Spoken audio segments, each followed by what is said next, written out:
Kutipan Sajarah Jati tentang hilangnya keris Kyai Sangkelat yang dicuri Adipati Siung Laut. Ada seorang adipati yang sangat berkuasa di wilayah Majapahit.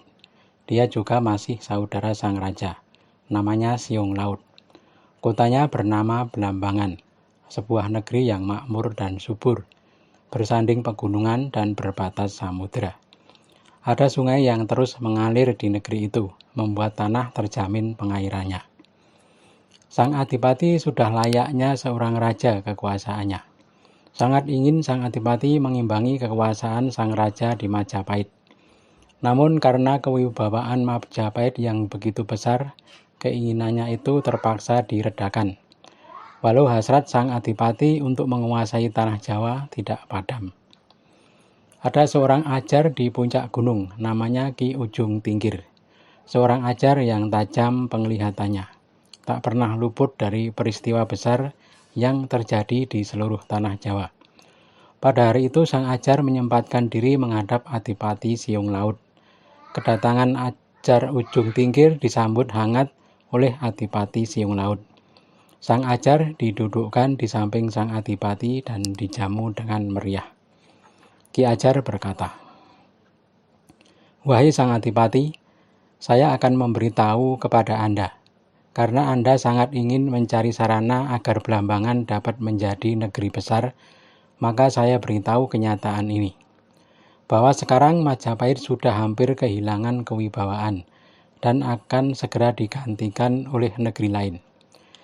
Yang akan menjadi sarana pemindahan kekuasaan adalah sebuah keris dapur Sangkelat, hasil sabda seorang wali. Sekarang keris Sangkelat berada di Tuban dan tak lama lagi akan berpindah kepada orang yang mampu menjadi raja. Belum lama ini terjadi pertarungan di malam hari antara keris pusaka Majapahit Kyai Condong Campur dan Kyai Sangkelat. Kyai Condong Campur putus 3 luk, kembang kacangnya juga rantas. Kewibawaan negeri seketika berpindah ke keris Sangkelat. Bila Paduka ingin melihat, nanti malam masuklah ke sanggar pemujaan. Pusatkan pikiran dan heningkan cipta. Akan terlihat berkas cahaya memancar dari tanah Tuban. Karena itu anakku adipati, carilah orang yang dapat mengambil Kyai Sangkelat. Bila mana keris itu lestari di sini, barangkali akan memudahkan Paduka meraih kekuasaan di tanah Jawa." Sang Adipati Siung Laut sangat gembira. Menjelang malam, Ki Adipati dan Ajar Ujung Tingkir masuk ke sanggar pemujaan. Keduanya mengheningkan cipta untuk melihat nubuah tanah Jawa. Tampak berkas cahaya memancar seperti yang dikatakan Ki Ajar. Ki Adipati sangat hormat kepada Ki Ajar. Atas nasihatnya, Ki Ajar kemudian diberi kedudukan sebagai pendeta agung dan diberi gelar Pandita Murti Dwijo Sidik Wacono. Sang ajar kemudian diizinkan kembali ke padepokannya. Pada suatu hari, Adipati Siung Laut tampil di hadapan para punggawa Blambangan. Ki Adipati berkata, "Wahai para punggawaku, besar kecil atau tua muda, siapa yang mampu melaksanakan tugas sesuai arahan Kanjeng Kyai Sidik Wacono, sudah pasti aku akan mewisudanya sebagai patih di Blambangan, yang saat ini sedang kosong." Para punggawa terdiam, tak ada yang berani menyambut seruan Ki Adipati. Hanya seorang abdi kecil pembawa payung di belakang Ki Adipati yang berani berkata, "Duh tuanku, hamba menyatakan sanggup juga belum, tapi bila mendapat izin Paduka, hamba siap melaksanakan tugas. Hamba si Celuring siap menjalani apapun perintah Paduka," kata abdi pemegang payung tersebut. Ki Adipati kaget karena si Celuring yang berani melaksanakan tugas. Si Celuring segera dibawa masuk ke dalam puri. Ki Adipati ingin berbincang 4 mata. "Hei Celuring, kesanggupanmu buktikan dalam perbuatan. Aku akan mengutusmu mencari keris pusaka raja yang terjadi karena sabda seorang wali. Keris itu berdapur Sangkelat dan sekarang berada di Tuban. Siapa yang membawa? Entahlah, aku juga tidak tahu. Curilah keris itu dan bawalah ke Blambangan," kata Ki Adipati. Celuring menyatakan sanggup. bergegas si Celuring berangkat ke Tuban. Tempat yang pertama dituju adalah rumah Adipati Tuban. Si Celuring lalu mengubres seluruh rumah Ki Adipati. Namun yang dicari tak ketemu. Celuring lalu berpindah ke rumah di belakang yang ditempati Ki Supo. Setelah beberapa saat mencari juga tidak ketemu. Celuring lalu ingat segera mengeluarkan sirep Begonondo. Ada sebuah kotak penyimpanan terlihat di atas tempat tidur Ki Supo. Seluruh isi rumah tertidur pulas seperti mayat. Ki Supo dan istri tak menyadari kehadiran Celuring. Kotak penyimpanan segera diambil dan bergegas pergi. Celuring sudah kembali ke Blambangan. Hasil curian diserahkan kepada Ki Adipati.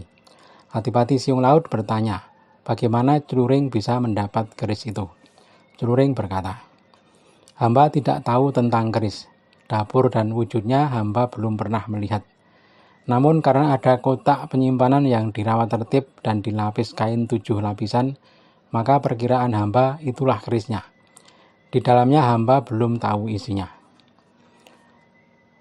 Kotak diterima sang Adipati dan dibuka.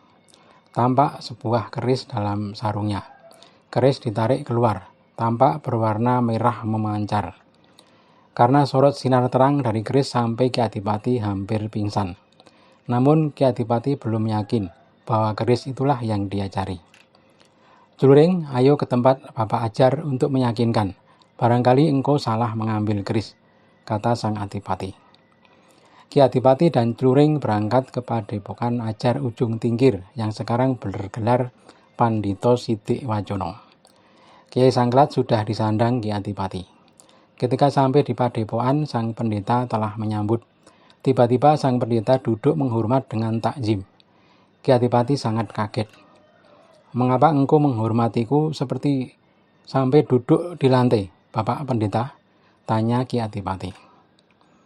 Saya duduk menghormat bukan kepada Anda, tapi kepada pusaka yang Anda bawa. Tanpa harus melihat, saya tahu, itulah tempat wahyu keraton. Segera Paduka pulang dan keris itu simpanlah di tempat yang tertib, kata Pendeta Sidik Wacono.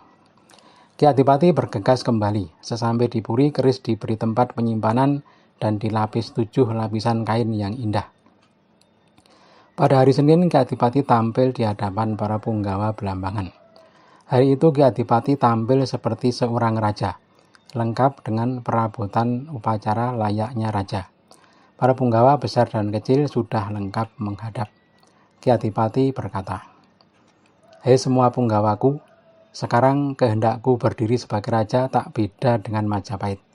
Aku memakai nama Sinuwun Prabu Blambangan. Para punggawa bersahutan menyatakan persetujuan. Para pendeta dan guru menyaksikan dan memberi berkah. Jamuan kemudian dikeluarkan untuk merayakan berdirinya Adipati Siung Laut sebagai raja di Blambangan. Sang raja kemudian bersabda, wahai para punggawaku dan para resi, karena jabatan patih sudah lama kosong, aku berkehendak mengangkat Celuring si juru payung untuk menjadi patih. Dia akan membawai para punggawa di seluruh tanah Blambangan. Dia yang akan mengelola negeri sesuai peraturan yang sudah disepakati.